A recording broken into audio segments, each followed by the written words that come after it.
So good afternoon, everyone. This is the webinar for PESB's Faculty Research Fellows Program. We are going to advance equity by advancing the profession. And so you're here with me on this first webinar about this program. And once we have finished the webinar process, we will edit it because I'm awkward. And so our communications team will need to edit some things out of it.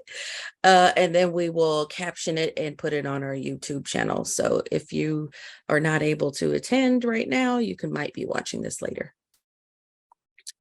We will start with a land acknowledgement.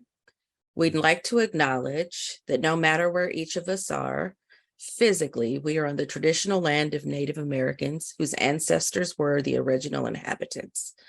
As we proceed with our work, let's make sure that our deliberations and recommendations benefit their descendants equitably. PESB's offices are on the ancestral lands of the Squaxin Island people, the people of the water. And we've had an opportunity to go visit with the Squaxin Island people, learn the history of their people from their people. And that was just a beginning for us of being connected in meaningful ways so that our land acknowledgement is more than just an acknowledgement that we are using our time, energy, and resources to connect and serve the ancestral people who were the original inhabitants of this land, who are still with us here today. So I hope that wherever you are, and I know many of you know right away which lands you're on, I encourage you to visit those lands and meet the people and learn from them as a way of thinking, supporting you thinking differently about the work you do every day. We also like to begin our meetings with a moment of silence. We'd like to acknowledge the history of this nation, one fraught with contradictions. For too long, this country has elevated a story of democracy and freedom while minimizing the impact of violence and oppression on marginalized communities on whose backs this nation was built. Today, members of our Black and Asian communities and other communities of color continue to experience racism through police brutality, mass incarceration, inequitable education and health services, deportation, and other forms of subjugation. We aim to disrupt the legacy of systemic racism by centering racial equity and justice in our work. That is how we stand with our communities of color. Before we begin, we want to offer a moment of silence to consider these words and how you might join us in this work.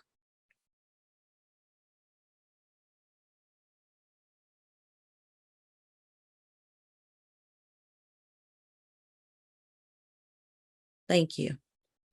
I'd also like to point out that while we are specifically taking a moment of silence for communities of color, there are also many people around the world who deserve a moment of reflection and thought. We've had earthquakes in Syria and Turkey. We've had anti-Semitism all throughout our country and all over the world. When PESB talks about equity and justice, we mean it for everyone. But we do like to take a moment and think about those who have been served least well by the school system and how we might think differently about, again, doing the work that we do every day. So now let's take a second and think about our PESB faculty fellows.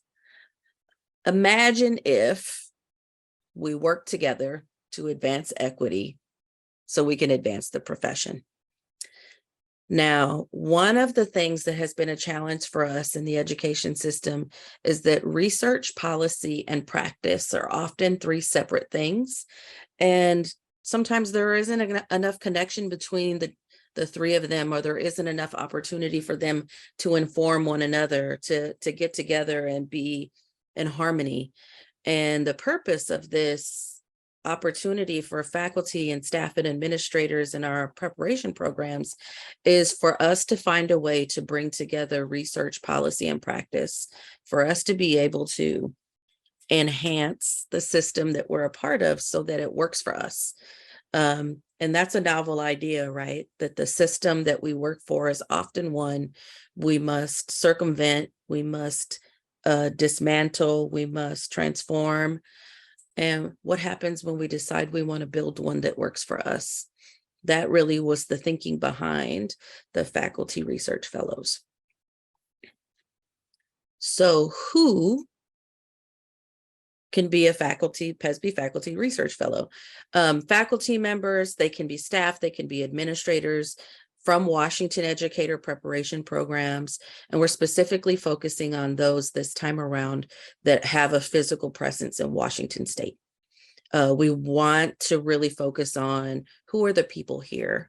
So if you're interested in researching, some of those persistent and systemic problems of practice, those things that make educator preparation and what happens in schools really difficult because there's so many factors that you can't control. If you're interested in doing that work, then perhaps this is for you. So the fellows can apply individually, and they might be interested in applying in partnerships or teams, and they intend to study their practice together, study graduates of their programs together so that they can in turn think differently about what they do every day. In order to make your program better, think about what your graduates are doing 1, 2, 3 years out. Can you learn from who they are in the future and walk that learning back into what happens in your program to improve it? That's what we're looking for, people who have a real interest in studying themselves and the work they need to do in order to make their programs effective. What will we do as a part of this program? So the PESB staff, we are going to host quarterly cohort and advising sessions. We know you're smart people. We know that you do not often have times to get together. Of course, I'm in a webinar and my dog wants to bark. Okay, pause. So we're going to host these quarterly advising sessions and seminars. So you have an opportunity to collaborate specifically about inquiry related to your programs and your graduates. We want to break down these silos. We want to do things differently. We want to bring together research, policy, and practice. If you've looked at the application packet, then you know that Dr. Etta Hollins, who was one of the leading scholars in teacher education, has agreed to be our scholar in residence to support faculty research fellows. She has a very long track record of helping emerging scholars establish themselves. She has a very long track record of helping established scholars get recognition in publication and both in research articles and in books. So quarterly, there will be an opportunity for you all to get together and have a research seminar hosted by Dr. Hollins.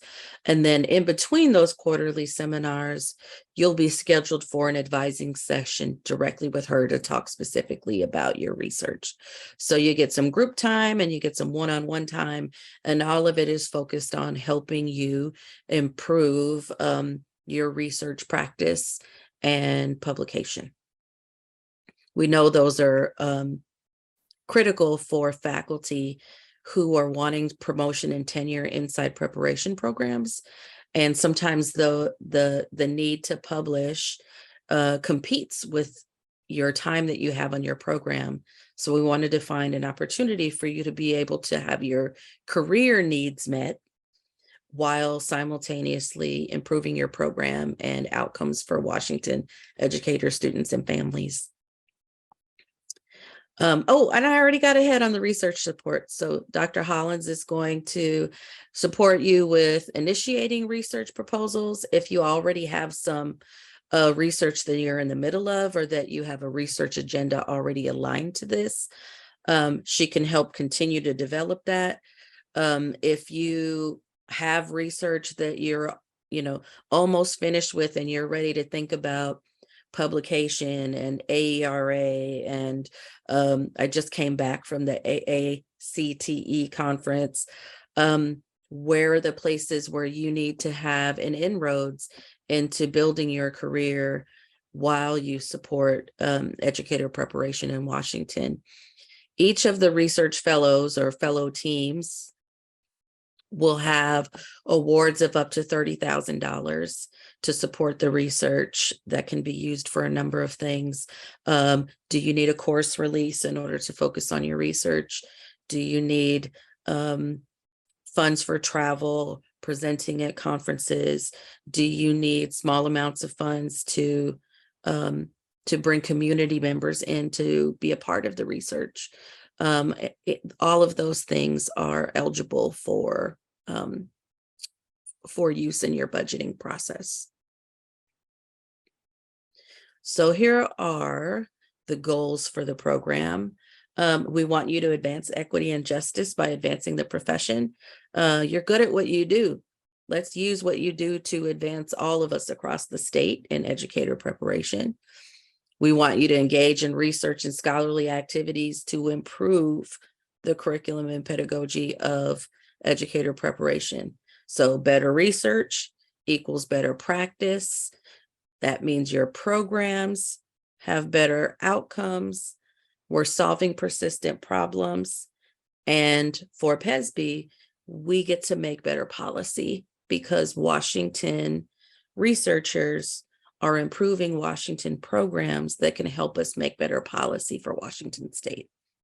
So everyone wins if we advance these goals. So what are some of the requirements? Again, faculty, staff, administrator, and a PESB approved educator preparation program with a physical presence in Washington. Research proposals have to be explicitly connected to the CC/DEI standards and since time immemorial curriculum. There isn't a specific way that needs to be done, but the CC/DEI standards and the since time immemorial curriculum are two things that are often going to face resistance. We see lots of equity work around the nation being pushed aside, and we want to be really clear that Washington educators, those educators that serve as board members, the legislature that has required us to use those things, are invested in really seeing them come to life in the work. So we would like to see those explicitly connected in some way, and that way is up to you as the researcher. And then you have to complete all the application materials, and those are listed in the application packet, but I'm also going to talk them through with you in just a second. So one of the major requirements for this is to connect to this overarching research question. Do educator preparation program graduates demonstrate the ability to adapt the knowledge gained from coursework and clinical experiences to foster the expected outcomes for students with different needs, students from diverse cultural and experiential backgrounds, and to address changes in district mandates and policies? That's a lot of words. I like to boil it down in simpler terms.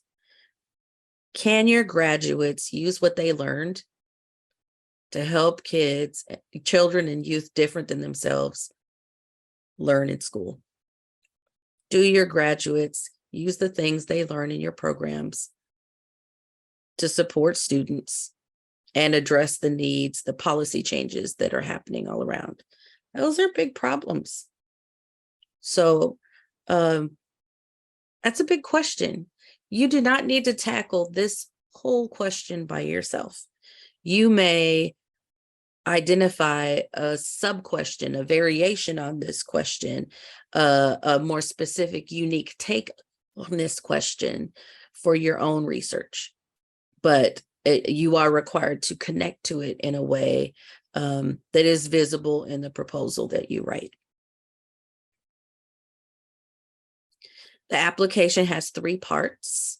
The first part is technical requirements. who is in your group. Is it just one person? Are there multiple staff members? What do you want to use the budget for? If your research, when you complete your research, how might we use that to enhance, develop, improve policy? Are there things about the system that we can learn from your research so that we can change and improve it? Think about what that might be. And then the last technical requirement is a letter of commitment from leadership at your institution, dean, director, whoever is in charge of educator preparation. We would like a letter of support indicating that they will, they're going to support you during the 2 years of the fellowship. So we don't want you to all of a sudden have a huge workload change and you not be able to participate.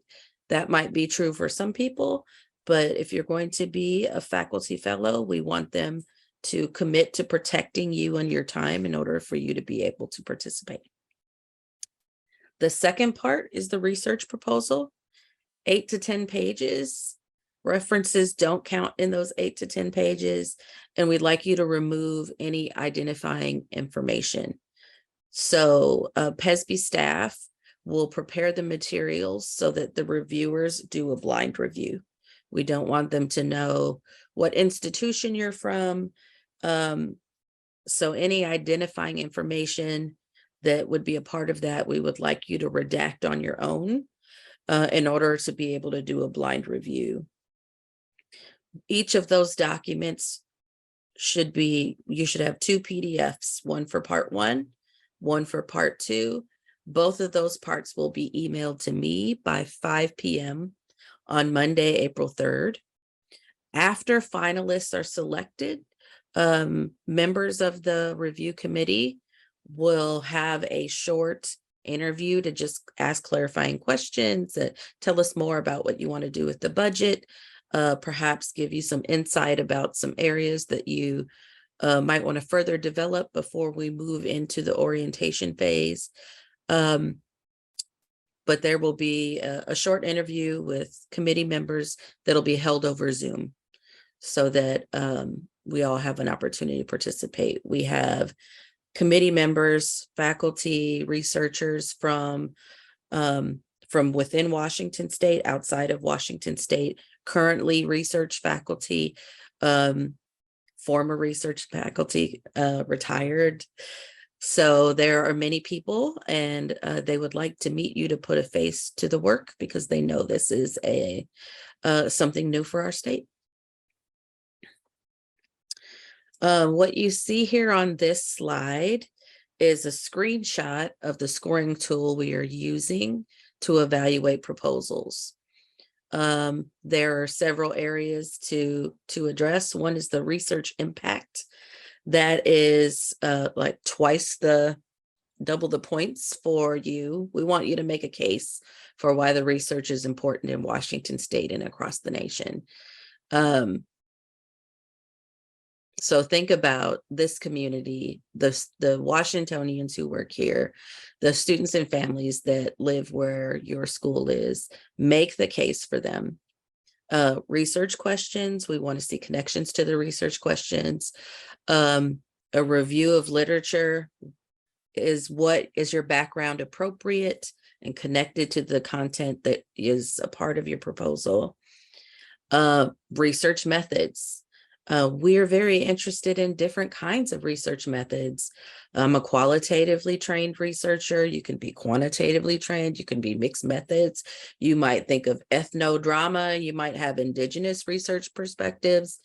Any kind of methodology is welcome. We would just like you to explain it clearly so we can understand it, because that understanding your methodology is going to help us understand whether or not the outcomes will produce what you hope they will produce. The other 2 parts are presentation. Does it make sense? Is it compelling? Is it scholarly? Is it accessible? Will lay people be able to understand it, or is it only for experts? So we want you to be able to write in such a way that non-experts could make sense of what you are researching. And then the last piece is really thinking about professional outcomes. This experience is designed to help researchers advance, just like we want the policy and the practice to advance. So you have some opportunity to think about how it might impact your future. And each of these there's 4 categories of the scoring: unacceptable, acceptable, proficient, and accomplished. Each proposal will be reviewed by 3 reviewers. So there will be, in case there's any bias in any one particular person, we will have some calibrating and some precautions in place in order to ensure that the scoring is fair. And anyone who submits a proposal will have an opportunity to receive the rubrics and comments after if they are interested in that. So their scoring tool is there available for you. It's in the packet. And then here's the timeline. Here's the timeline. Again, I am a nerd, so I read this as, are you ready for some research? Your application is due April 3rd, just over a month from now. Fellows will be announced June 1. So that means that in April, early May, we'll be reviewing applications. Mid-May, we'll likely have the interviews, and then fellows will be announced June 1. And then the orientation will be on Zoom the morning of June 30th. So if you're thinking of applying and you're really hoping you're going to be chosen based on the quality work that you submit, definitely take a deeper look in the calendar and the due date so you're aware it can be available if you're called upon for an interview and available for the orientation that will be on June 30th. So now I am going to, I'm going to keep sharing. Okay. I am looking at let's say we can use the chat. Are there any questions that you would like to ask, any clarification? If you're looking at the documents, I will put the slides and the application packet in. What questions? I see one. Here we go. What is the fellowship period? Yes, it goes from June of 2023. Here's what I'm going to do, Sarah. I am going to stop this share, and then I'm going to open up the application so that we can take a look, because I would be trying to guess. And now let me make sure that you can see this share. All right, let's see. So here is our calendar. The fellowship begins June 30th. We work through all of 2024. And in the spring of 2025, there is a research symposium where all of the fellows will come together. The evening of one of our board meetings that'll be hosted at a hotel near SeaTac. So it's about 2 years.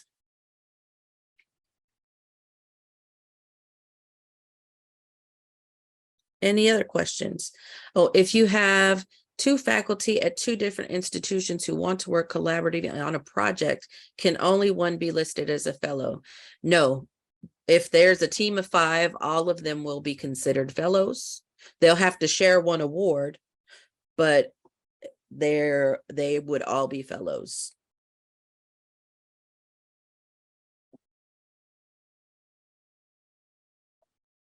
Other questions? Let me take you on a little tour of this just in case. So you see the application packet, there are links to the different sections, the goals, so all the information that I shared with you already, the research question, the technical requirements, research proposal, the interview, the calendar with all of the dates, and these are the dates through March of 2025. And then if you click here, application guidelines and scoring, that's going to take you to a different document. And that document has again, the technical requirements, the proposal formatting, and the scoring guidelines. So you can use them to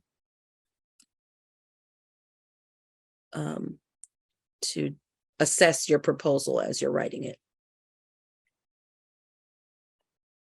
Any other questions or comments? If there are none, then I believe that is the summation of the of the Faculty Research Fellows webinar.